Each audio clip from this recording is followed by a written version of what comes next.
What's up sa inyong lahat? Magandang araw sa inyong lahat. At ito naman ako ay nagbabalik.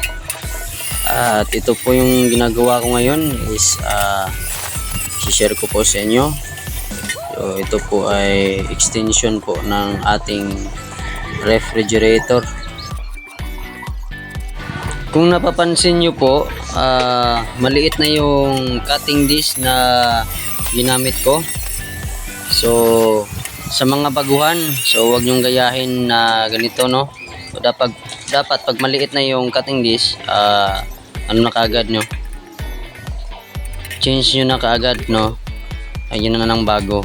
So kasi tayo yung sanay naman tayo, so hindi na tayo dito yung bago. Kaya sa mga baguhan dyan, kung maaari, i-change nyo na, no, para for safety nyo. So ayun, kagaya niyan, maliit na yung cutting disc, dapat ang pag-cut nyo is papunta doon, huwag yung galing doon papunta sa iyo. So may tendency po na yun, maipit at saka yun, tendency na mapahamak pa kayo. So katulad niyang ginagawa ko, yan. So dapat yung direksyon ng pag-cut nyo is papunta lang doon, yan, may lang po ako, yan lang po yung idea ko sa pag ganyan na maliit na yung cutting disc.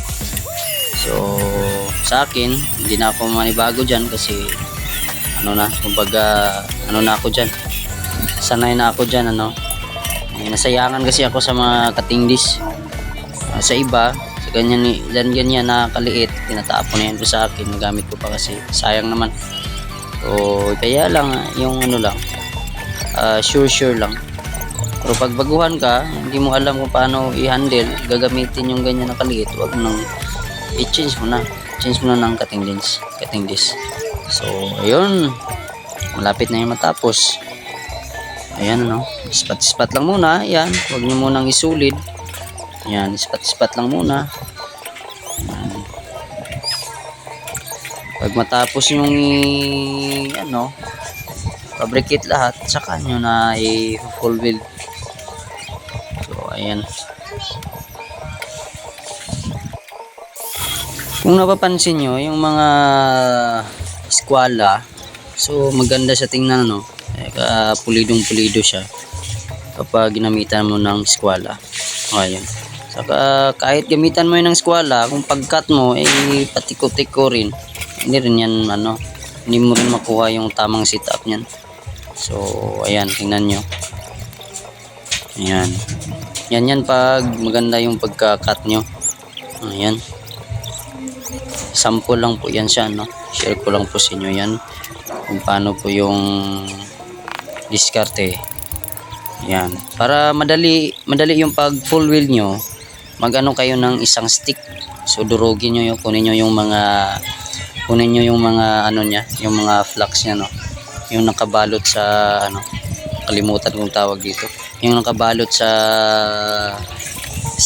electrode. Tanggalin nyo yun, parang gamitin yung sulda siya. Para katulad yung hinahawakan ko. Yan yung technique para madali yung pag full weld ng isang manipis, like nito, yung tubular. Actually hindi naman ito manipis kasi 1.5 naman ito, pero mas maganda na yung sulit talaga siya. At saka kahit 1.5 yan, mabutas pa rin yan kasi alam mo naman yung yung welding is talaga yan, hindi mo yan masasabi pag okay lang sana yung na talaga masyado, yung sobrang kapal na, yung 1/4 ng mga ganyan, kaya na yan. Kahit hindi mo na yan solid na lang, solid mo na kaagad. Yung ganito pag tubular, so ganyan ang technique. So ayan na, nakita nyo naman, ayan na yung extension ng ating refrigerator. So kasi yung refrigerator natin, kadalasan kasi sa refrigerator mababa lang yan, so kailangan nyo ng extension para magwalis kayo, hindi madumihan.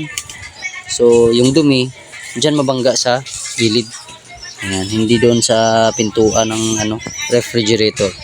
So ayan na nga yung final nya. So ayan. Ayun. So hanggang dito lang, maraming salamat sa panonood ng aking video.